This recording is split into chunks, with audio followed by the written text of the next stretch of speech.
Jerry Mason, the Kickin lawyer, and we're here for another Law Talk. I appreciate you guys taking time to watch us. As always, we want you to like, follow, and subscribe to the content. We're available on all social media platforms as well as YouTube, Spotify, etc., wherever you listen or watch your podcast. You can also follow Kickin Lawyer on the TikTok. Lots of great non-legal for entertainment only advice on there, and Josh will do the dances. I'll do all the dances. And then Michelle Allen's a longtime sponsor of the show. She's your local Cry-Like realtor. If you're going to buy, sell, rent, lease real estate, she'd be glad to help you out. She's also just genuinely a good person. And then we got Mason's High Octane Martial Arts. We have 2 locations, one in Covington, one in Millington. Been open since 1993. Just visit masonsmartialarts.com and we'll teach you to kick people in the face and stuff. It's a lot of fun. And then Jam Books and Records is another of my businesses located on the square in Covington. We got books, records, new and used, signed memorabilia, comic books, lots of cool stuff. So make sure you come check that out. And then Josh will be glad to help you with Masonite digital marketing if you're looking for increase your online presence, build websites, video ads, that kind of stuff. So anyway, joining me today, I have 2 folks that are associated with the Ruffin Theater. We got Mr. Chris Detje, that is, are you the president now of the Tipton Arts Council? Yes, I am. And then Ted Maclin, who is the star of the current production that's going on at the Ruffin this weekend. They just opened this last weekend, and then they have another couple performances this weekend, and that's Young Frankenstein. So how are you guys doing? Great. Thanks a lot for having us. Sweet. Well, thanks for being here. I guess to start with, we could talk a little bit about Young Frankenstein since it's going on. How was this past weekend's performances? Was the turnout pretty decent? Turnout was fantastic. Yeah, I think turnout was great, and it's just wonderful seeing this play unfold here in Covington. And you play Frankenstein. I apologize. The doctor. Which, it's funny. A lot of people still think of Frankenstein as the monster. But if you've read the book or are familiar with the story, Frankenstein is the doctor. Right. Yeah. But in a way, the doctor kind of is the monster. Yeah, that's true. That's a good way to look at it. And then this is based, we're just talking about briefly, the Mel Brooks movie, play, whatever. I have not seen the production.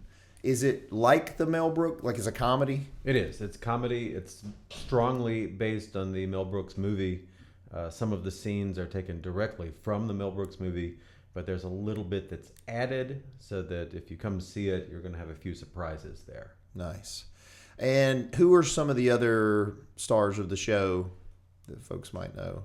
We've got Courtney Sartain plays the lovely Inga, who's my lovely lab assistant. We have Kashif Crane in the role of Igor. We have Hunter Anderson in the role of the creature. We have Amy Settle. Amy Settle is playing the role of Frau Blucher. Is it a? It's not a musical, right? Or it is a musical. It is a musical. Okay. Yeah, like I said, other than the story and sort of the movie, I'm not familiar with the play, the production. Right. Yeah. So what made you interested in being in this? Because I assume you auditioned and everything and got the role. So what was your interest in trying out this play? I auditioned for a bit part, and apparently they thought my voice worked for the Frankenstein role. So I was interested as soon as I heard that this was coming to the Ruffin. This is I have seen the movie entirely too many times, way too many times, my wife would say. Mm-hmm. And when I heard that this was going to be on stage here as a musical, I was immediately in for the auditions. And my sister had just been in the production of The Wizard of Oz and egged me on a little bit, and so that solidified the deal for me. Have you done any prior plays at the Ruffin? I have not done any prior plays at the Ruffin. I did one play when I was in high school at Covington High School in 1986, and have not done a play since then. I have done some musical work, so I'm in a couple of different bands. One of them is the most prominent one is the Last Chance Jug Band, which is the oldest operating jug band in Memphis. Jug band. So I play the jug and the washboard, and do a little bit of backup vocals. I got you. Is it like bluegrassy or? Oh no, it's older than bluegrass. So yeah, but I mean that's I guess my only point of reference is that's old country type stuff. Right, really old blues. So like roots of the blues, Most of our repertoire comes from the 1910s. Well, I can say I'm not affiliated directly with the Ruffin anymore, but when I was, I'm glad to see some new blood get in there, especially men. And I've performed. I don't know if you saw Rocky. I did. I apologize to anyone who did, but I've done that for a few years. And similar to you, prior to Rocky, I had never done any play. I played Scrooge in the school play at Crestview Middle School, my 8th grade year. And that was literally my only performance experience in a play. And then fast forward, I've played Rocky now a couple of times in the Ruffin. So, but they're a lot of fun, especially these comedies. Especially, it's a ton of fun. The production has been fun. We've had an accelerated rehearsal. We only had 6 weeks to do the rehearsal, but it's really come together, and the entire cast is amazing. Nice. And then, Chris, have you seen it? Did you watch it? I've seen it like 8 times, 20 times? Well, I've seen it 3 times for real, and I've sat through a number of practices. And I got to tell you, Ted is being extremely modest when he says, "Oh, it's my first play and a little bit of music." He is phenomenal in this play. His comedic timing is almost perfect, really. You're going to laugh. You're going to pay attention because there's some very subtle jokes in there in the play. But it's definitely worth your time. Mm-hmm. Cool. And so before I ask a different question, tell us real quick when the performances are this weekend and the times. Okay, so we are opening Friday at 7:30. Doors will be open by 7, and play starts at 7:30. And Saturday, same. Doors open at 7, and the show starts promptly at 7:30. So it's just Saturday, Sunday, no Sunday. Friday, matinee. Saturday. No, Friday. I'm sorry, Friday, Saturday. Yes, yeah. Friday, Okay, Saturday cool. this week. And they can buy tickets online or at the door? That's correct. If you go to tiptonartscouncil.org, you can buy tickets from our website, or you can buy tickets in person now. Nice. All right, and so just sort of shifting a little bit, you were more of a broad overview with the Ruffin. There have been a lot of changes recently, new leadership, so to speak, at the Tipton Arts Council. So can you tell the folks like what they can look forward to with the Ruffin as you're moving forward here? Sure, happy to. So we're very excited. We have Wicked Christmas coming up here in 2 weeks. 3 weeks, right? I know the director of that one really well. I heard you have a personal relationship with Yeah. her. And then after that, on January the 11th, we're happy and excited to announce, we announced this during the play last week, that the King of Rock and Roll will be returning to Covington. We will be doing a live Elvis show on January 11th at the theater. Do you know who's playing Elvis? We've got an Elvis impersonator from a mountain town. Off the top of my head, I don't have his name with me. Well, slight side note, you may or may not be aware of this, but I won an Elvis Presley impersonation contest one time. Would you like to get up and dance? No. I'm just telling you that, there's more in my repertoire than There's yours. also a local Elvis impersonator. We had him on the show. That was on the show. Yeah, we had him on the show, yeah. Well, so this is a gentleman that part of our new board, she had hired him for her mother's birthday. And the guy was really great. So in the middle of the show, the performance at this party, she starts FaceTiming. She said, "Chris, you got to see this guy." I said, "Okay, fine." You see one Elvis impersonator, pretty much you think you've seen them all. And so I sat there, and the guy's really good. I mean, this is a guy who's performing in someone's backyard. He's got energy, and you can feel it in the backyard. So right after that, we talked about it at the board, and we said, this is something we want to start dipping our toe into more live performances, not just acting in plays, but we're trying to lean into music performances. We're trying to lean into eventually doing comedy at the Ruffin, a bunch of other opportunities. So that's one. And then the other one, by the time this airs, it'll be public. We are going to be doing $1 Million Quartet in March. And we're very excited about that. That's going to continue on with our musical tributes here in Memphis to our history and Sun Records. And we think it's going to be a great show.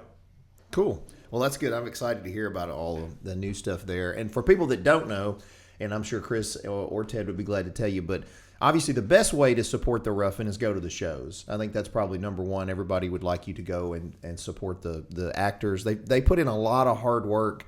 And I don't speak for myself because I don't know that I ever do any hard work up there. I just have to show up and shake my tail on mine. But these other folks, they do a really good job. They put a lot of hard work there, and they do it for free. It's all volunteer. The actors are not getting paid.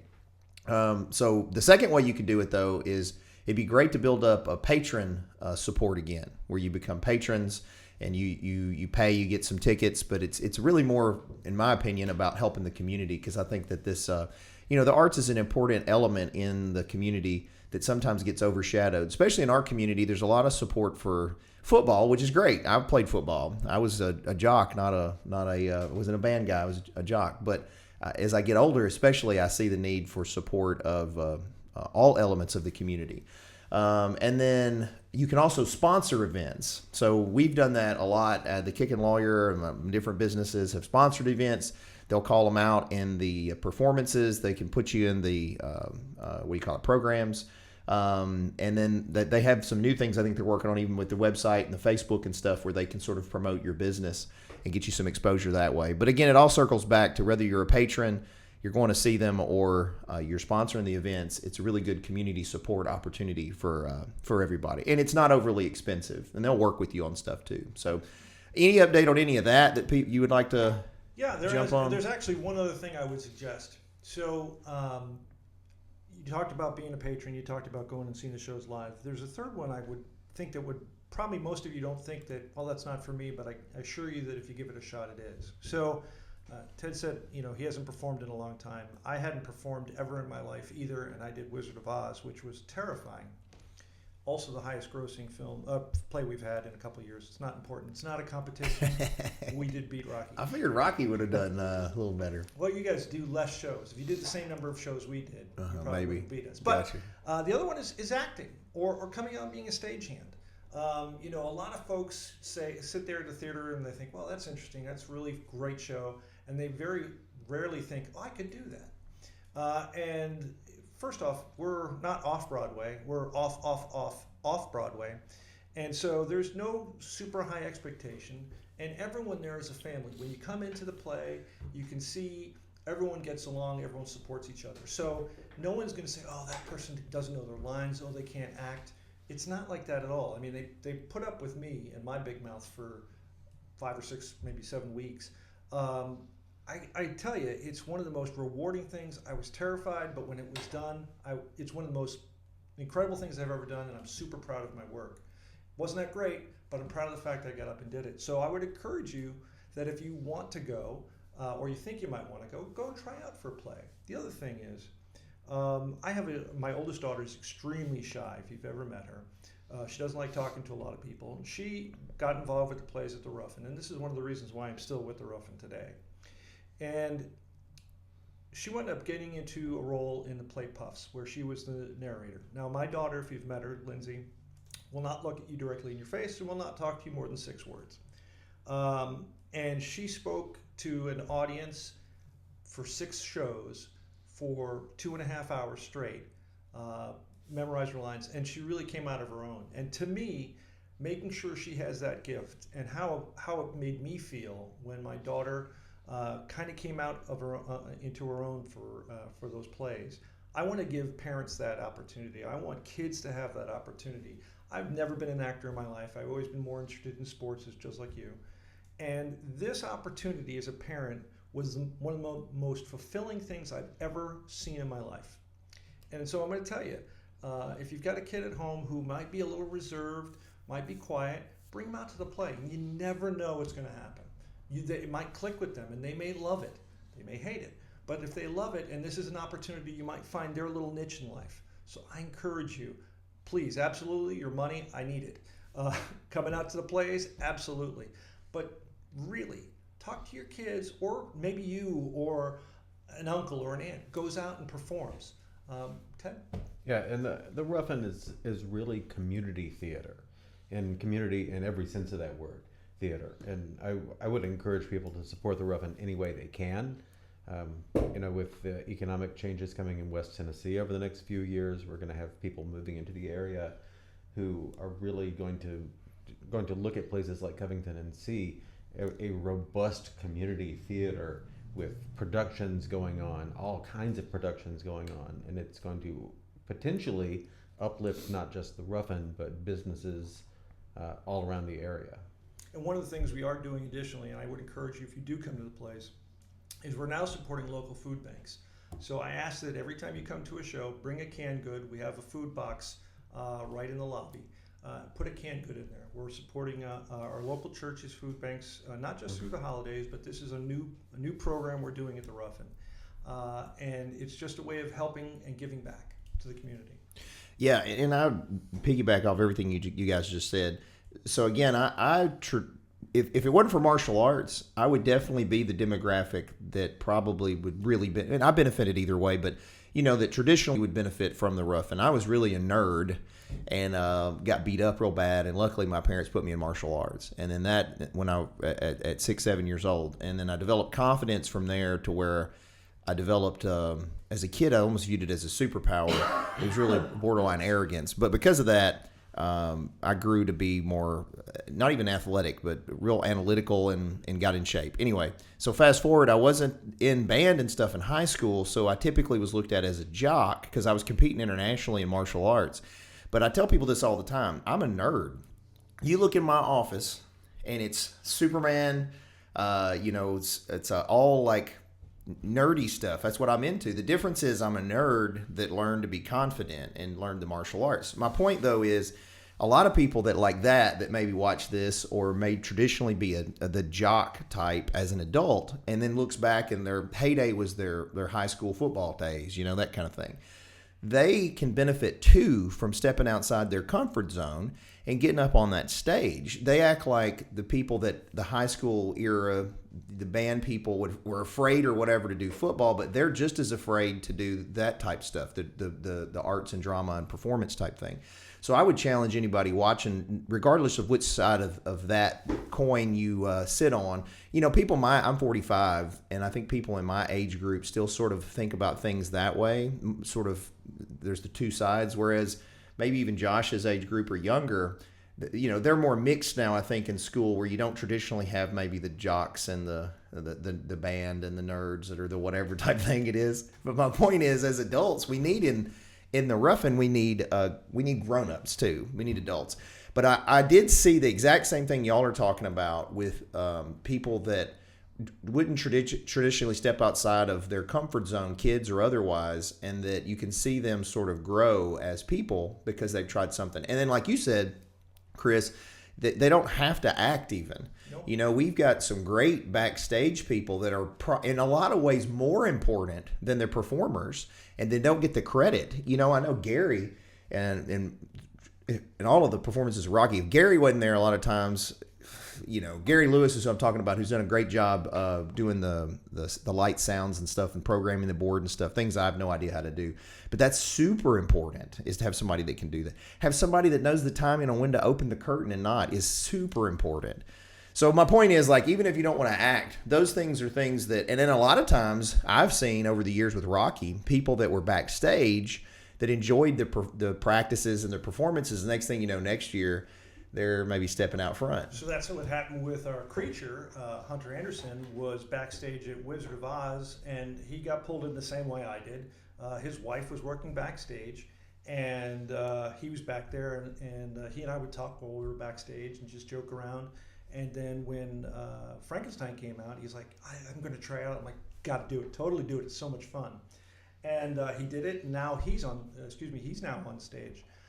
Additionally to acting and backstage, we also need help with people who are willing to build sets, people who are willing to help us with costumes. So now you're talking about people who, if you're retired and you've got some spare time in the afternoons and you're interested in coming up, there's usually someone up there building a set in between plays. Mm-hmm. And we could use that help. Sure. I know there's a lot of folks who are going around Tipton County who are amazing builders. Mm-hmm. And if you got some spare time in your day, come on down, have a cup of coffee on us and help us build some sets. We'd love to have you. Yeah. You were talking about the character you thought that I might fit indirectly, but Courtney's husband, Brad, is a muscled up guy that would be great to get in here and get in on stuff. I don't know if you've met him yet. Mm-hmm. I know their kid is in Wicked Christmas because Madeline's directing it, and so Bradley and I are just talking about Bradley Sartain, Josh. Yeah, he's been in a bunch of your movies. I was gonna say, he's had acting experience because he's been in a couple of my films too, yeah, so. He's a good one to suck in there. Yeah, so and then Josh, has done some movie stuff before there.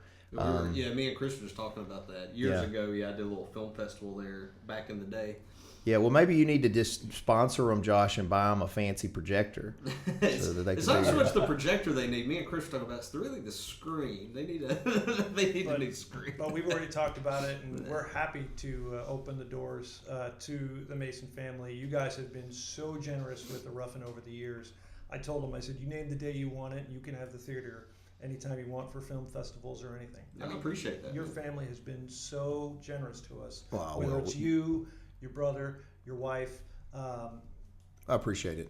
Well, you know, my law partner, Brian, loves being in the plays. He performs in a lot of, he's in one right now in Memphis. I forget which one it is, but he's always in some play. And I like when he's in a play because it keeps him kind of focused.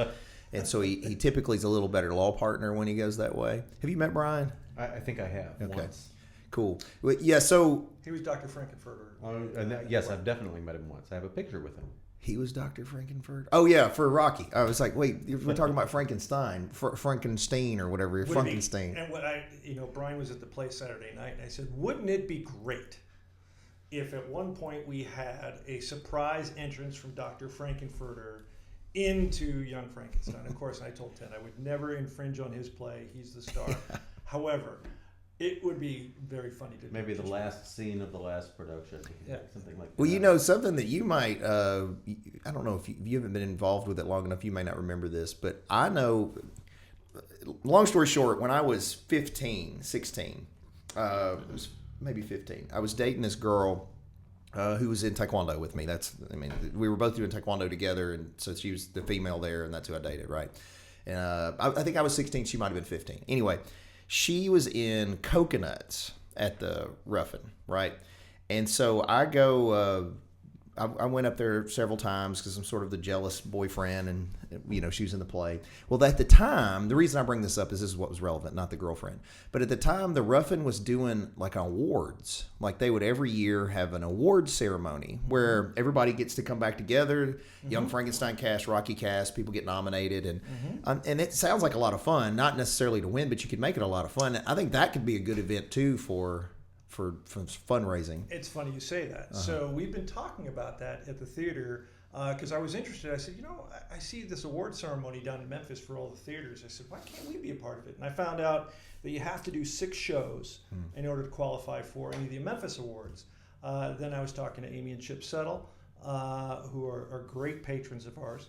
And they said, well, why don't you just do your own? Yeah. Almost just like you said. So that's something we're looking at right now. Right now, we're trying to get to Elvis, and as of today, we just threw the other show on our backs. But as soon as we can kind of focus up and shore up all the details on Elvis and start selling our tickets, then we're going to start looking at something like that. I would love to get the band back together. For lack of a better way of saying it, is getting all of our participants this year back together for an award ceremony.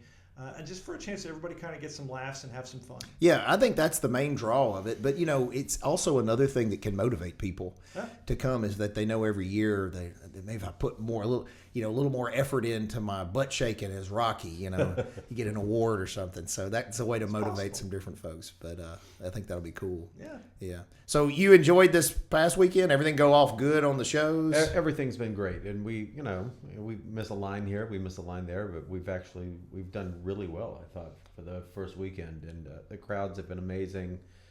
We've gotten some really nice feedback from the audiences, which is always great. I mean, that's what you want. You want to hear people laughing in all the right spots and going away with smiles on their faces, and that's what we've seen. So let me see if your experience has been similar to mine, because you and I sort of came with a similar background of experience in theater. When I did the first year, and again, I think in Rocky I have like 4 lines. Like it's mostly me looking stupid. It's most of the time, I'm just up there naked and stupid, which I do a great job at. But anyway, I still had to go to all the practices and stuff, right? It's a pretty big time commitment, at least at the time, the first year. And so each year, I can remember doing it especially in Tech Week when it draws closer. Sometimes I'll be like, I don't know why I'm doing this, like it's just starting to wane on you a little bit. It's just a lot of work. But then when you do the performances, the audience reaction, it's so much fun. It's literally like a high. And then it sort of deletes any negative memories for me of the practices. It's almost like it's all worth it. Was that your experience? Yeah, that's been exactly my experience. Yeah. So the late practices and the time cramming to learn lines. I don't even think about that anymore. Yeah. Did you have any trouble? I've always wondered, because I've never obviously had any big lead that had all the lines. But did you have any trouble learning all those lines? I had a little bit of trouble with the scenes that are mostly spoken word. I have a fair amount of singing in the play, and I've done enough musical stuff that as long as there's music behind it and it's lyrics, I can remember the lyrics. But then the spoken word parts that don't have lyrics to them, that took just repetition. Did you have any secret to doing that? Just my wife Ellie, who is also in the play, she plays Inspector Kemp. We worked together on it a lot, and so batting lines back and forth between the two of us, that was my big secret, is having another person to work with. Yeah. Well, it's funny because I say I only have 4 or 5 lines, but we were joking. Several of us have been in the Rocky play enough now that we've even talked about how we could change roles. Like, I could do Frankenfurter's role completely at this point. I know the whole thing. I would never do it because it's singing. I would pay money. You know what? For those of you out there watching this podcast, let's start a donation to get Jerry to be Dr. Frankenfurter. I couldn't do that because one of the rules is that if Brian doesn't do it, then I don't do it. If Brian does it, then I do it. The same thing with Madeline. No. We don't. I can't sing. It's a heavy singing role. You wouldn't want to see Brian in that outfit, though? Well, I'll tell you what we discussed one time was Jeremy playing Rocky. Yeah. And, maybe me as Brad, or just rotating it around some, because I think that would be entertaining. That would be fantastic. Yeah, that would be. Now, Jeremy's been losing a lot of weight, though, so it's going to lose some of the crowd, the fun appeal, if he gets all yoked up. Right? Yeah.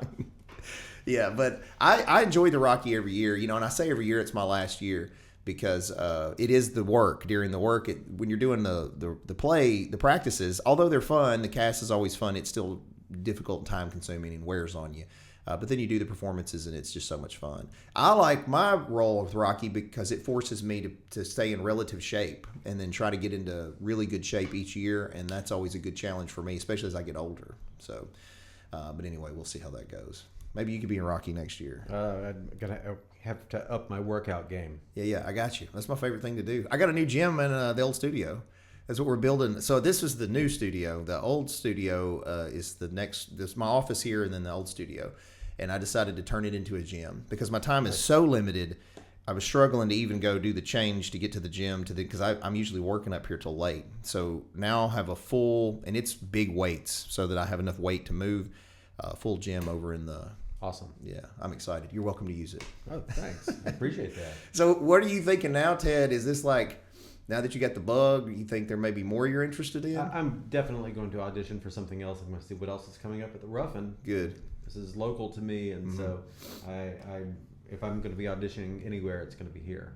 So he's being very modest again. So during mic checks, he's the reason why I was pursuing $1 Million Quartet. Really? During mic checks, one day I'm up in the front and just doing something, getting ready, concessions ready with my wife. And all of a sudden I hear him start singing Johnny Cash. And I step out. I'm like, who is that?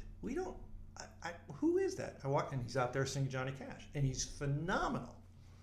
So, and it just started sticking in my head. Well, what can we do with Johnny Cash here? Well, we got an Elvis show. Oh, Elvis, Johnny Cash. Wait, Johnny Cash, Elvis, $1 Million Quartet. That's how he got there. So I hope he decides to come out and loan his voice to us for a couple months because he's a phenomenal singer. Awesome. So thank you for that. And I'm now he's that's high praise. So I'm expecting some some sparkles when I come see you this weekend. But I was going to tell you the story on my Elvis impersonation. So we go on a cruise a few years ago, my wife and I. Actually, I think I might have just been dating her. It's how long ago it was. So it's like 16, 17 years ago. Anyway, we go and what they were doing on the cruise is they had a performance in their theater on the ship that was made up of people on the ship, of patrons or whatever. And so what they would do is every night at this one club, they would have you go up and you do what do you call it, where you're singing but not really singing? Karaoke performance, and then the audience would vote on who gets to to be the role. So we went for one of the nights we went there, and they had an Elvis, kind of like you're talking about $1 Million Quartet. They had, service like a Michael Jackson and all these different people. Anyway, so they do the Elvis one, and of course we're from Memphis, and nobody's going up to audition for Elvis. And so I was like, you got to have an Elvis, Right.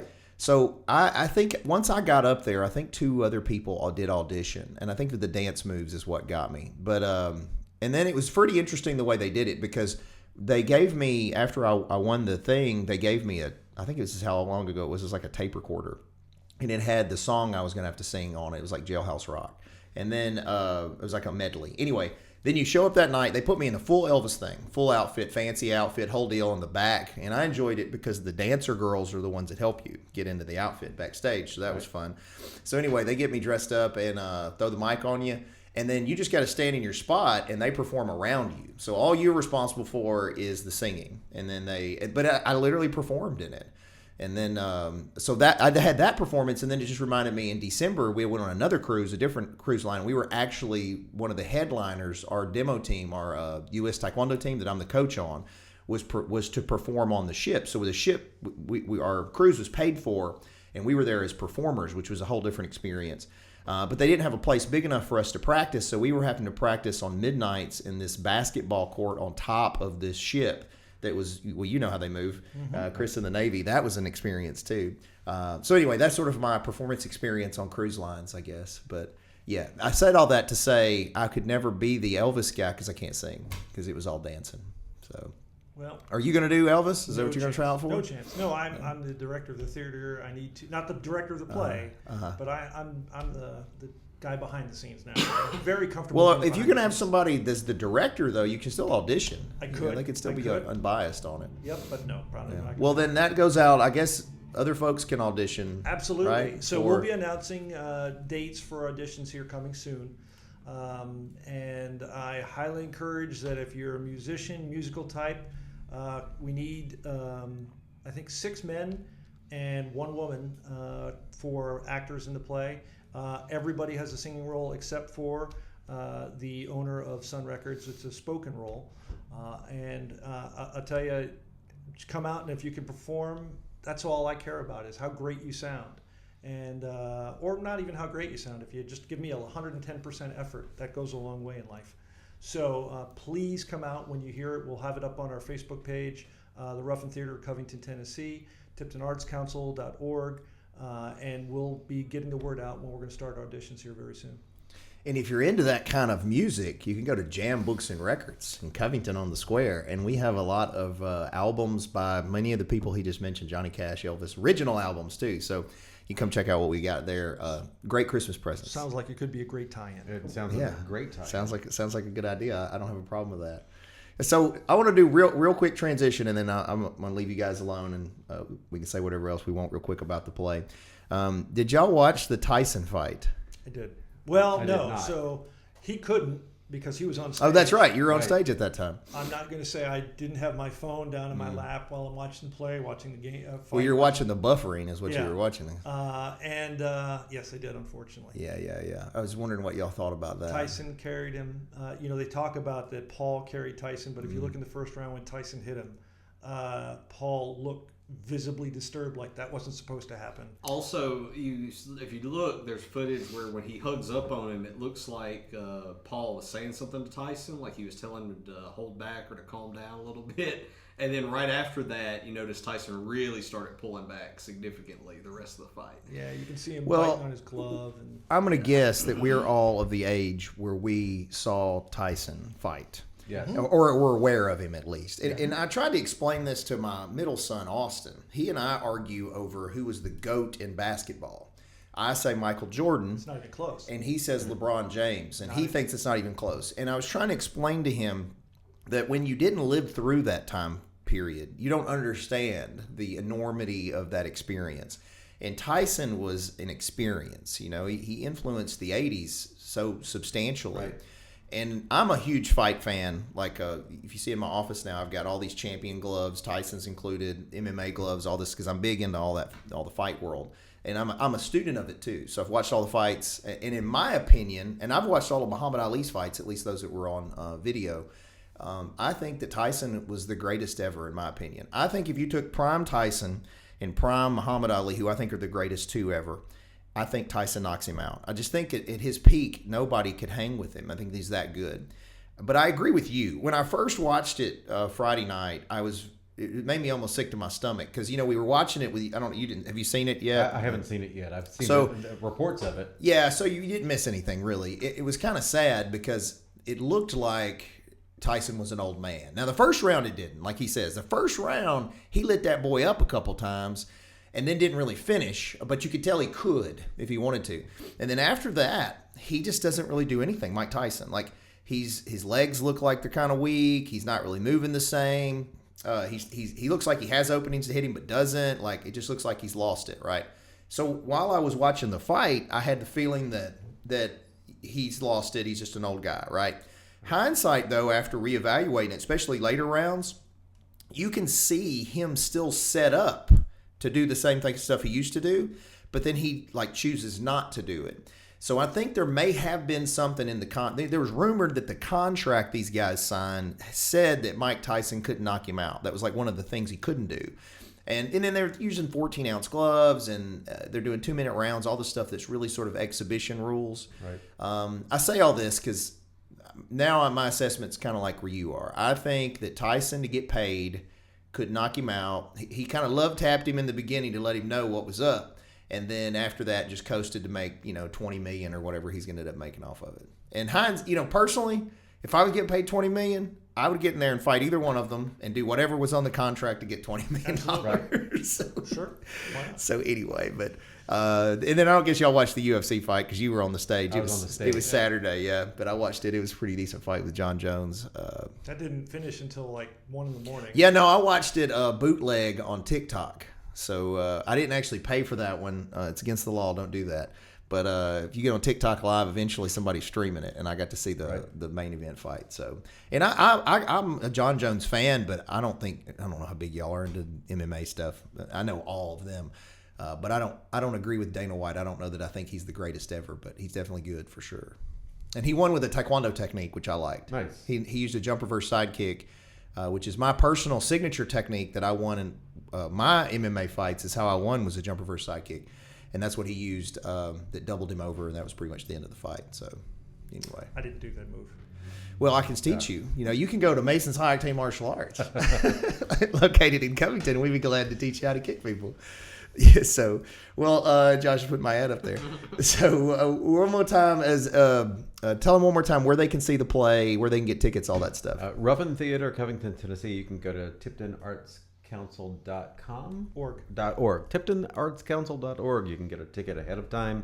You can get all the tickets you want ahead of time. Or you can show up at the box office and hope that there are still tickets. Hope it's not sold out. And it's Friday, Saturday, 7:30. That's right. Saturday, Doors open at 7. 7:30, and the show will go till about 10 or maybe a little bit after. Cool. And then there's a chance to take pictures with y'all after? Absolutely. Nice. 100%. Because I saw you got a good-looking creature there. We do. I've seen some of the... I got to share a funny story with you. So Hunter, and then I'll shut up for the rest of the podcast. Probably not, though. Okay.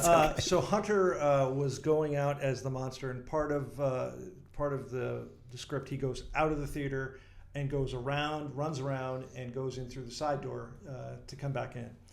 Well, he went out through the front door of the Ruffin, and there was a young couple there who were kissing somewhat, not aggressively is not the word I'm looking for, but they were Passionately. Adamantly. Thank you. Yes, thank you. And he came out, he said, and it scared all three of them equally. She screamed, he screamed, and then Hunter was just like, ah. And then we were laughing. I said, that was a really missed opportunity. If you could have stayed in character for something like that, it would have been a lot of fun. But, that's the kind of excitement and fun you have when you come out to the Ruffin. You never know what you're going to see. Yeah, so, funny story. At the last Rocky performance, the last weekend, I had to change, and I would go out that door. And at that point, I was in the long wig, because I was wearing the wigs this year. And then I've got the boa, this, what do you call it? Bustier. The bustier, whatever it is, and the gold panties and high heels, like it's a sight, right? And I can't walk in them anyway, but I have to hurry up.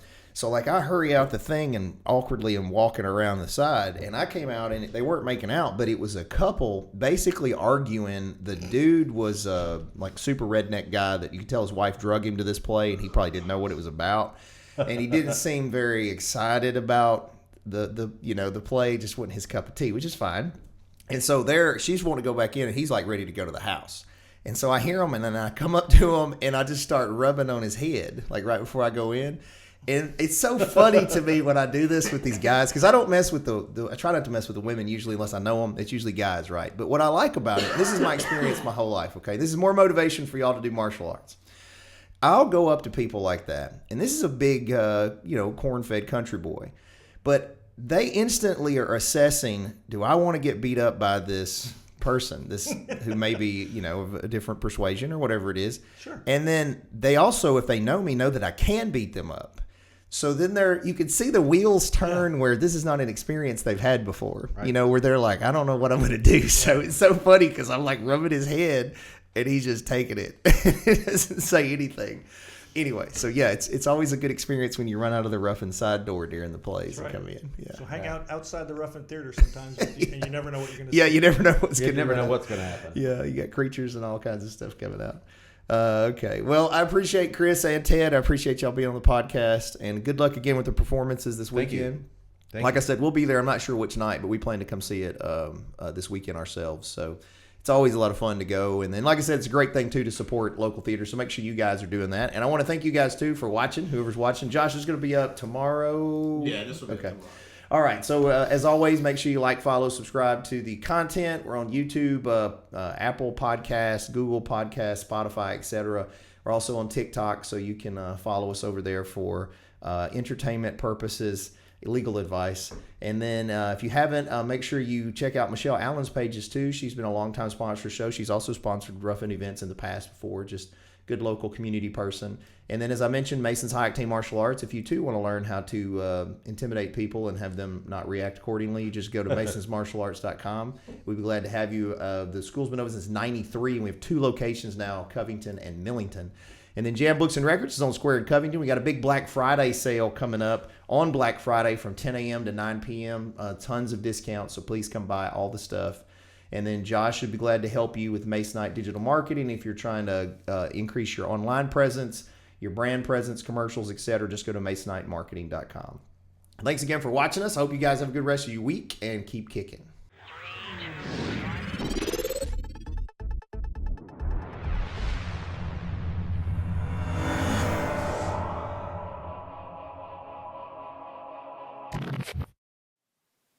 Thanks for watching, guys. Just remember that this is not legal advice or investment advice or business advice. This is for fun and entertainment purposes only.